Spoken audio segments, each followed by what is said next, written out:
எதிரிகள் சுற்றி நின்றபோது தாவீது தனியாக இருந்தான். கையில் வாள் இருந்தது, ஆனால் மனதில் பயம். அவன் வானத்தை பார்த்தான். கர்த்தர் என் மேய்ப்பர், எனக்கு குறைவில்லை என்றான். பிரச்சனை மாறவில்லை, ஆனால் தாவீதின் இதயம் மாறியது. பயம் நம்பிக்கையாக மாறியது. இருள் இருந்தாலும் தேவன் அவனை வழிநடத்தினார்.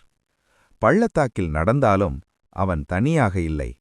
அந்த நிமிஷத்தில் தாவீது புரிந்து கொண்டான், பாதுகாப்பு வாளில் இல்லை, கர்த்தரிடம் இருக்கிறது. இரவு அமைதியாக இருந்தது, ஆனால் தாவீதின் இதயம் அமைதியாக இல்லை. அவன் தனியாக உட்கார்ந்து அழுதான். யாருக்கும் தெரியவில்லை, ஆனால் தேவன் பார்த்தார். தாவீது மெதுவாக சொன்னான், என் கண்ணீரை நீர் கணக்கில் வைத்திருக்கிறீர்.